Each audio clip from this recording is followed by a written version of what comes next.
ಮಂಗಳೂರು ಹೊರವಲಯದ ಕಟೀಲು ಕಿನ್ನಿಗೋಳಿ ಸಮೀಪದ ಗುತ್ತಕಾಡುವಿನ ತಾಳಿಪಾಡಿಯಲ್ಲಿ ಗ್ರಾಮಸ್ಥರ ನಿದ್ದೆಗೆಡಿಸಿದ ಚಿರತೆ ಕೊನೆಗೂ ಬೋನಿಗೆ ಬಿದ್ದು ಸೆರೆಯಾಗಿದೆ. ಕಿನ್ನಿಗೋಳಿಯ ಆಸುಪಾಸಿನಲ್ಲಿ ಹಾಡು ಹಗಲೇ ಚಿರತೆ ಓಡಾಡ್ತಾ ಇರುವ ಕುರಿತು ಸ್ಥಳೀಯರು ಅರಣ್ಯ ಇಲಾಖೆಗೆ ಮಾಹಿತಿಯನ್ನು ನೀಡಿದರು. ತಕ್ಷಣ ಕಾರ್ಯಪ್ರವೃತ್ತರಾದ ಅರಣ್ಯ ಅಧಿಕಾರಿಗಳು ಕಿನ್ನಿಗೋಳಿಯ ತಾಳಿಪಾಡಿಯಲ್ಲಿ ಬೋನನ್ನ ಇರಿಸಿ ಚಿರತೆಯಿಂದ ಸೆರೆ ಹಿಡಿದು ರಕ್ಷಿತ ಅರಣ್ಯಕ್ಕೆ ಬಿಟ್ಟಿದ್ದಾರೆ. ಅರಣ್ಯ ಅಧಿಕಾರಿಗಳ ನಡೆಗೆ ಕಿನ್ನಿಗೋಳಿಯ ಗ್ರಾಮಸ್ಥರು ಶ್ಲಾಘನೆಯನ್ನು ವ್ಯಕ್ತಪಡಿಸಿದ್ದಾರೆ.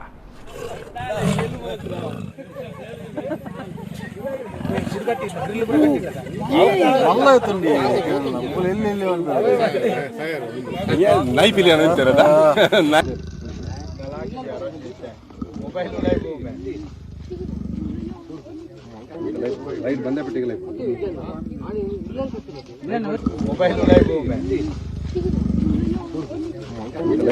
ಬಂದೇ ಬಿಟ್ಟಿಲ್ಲ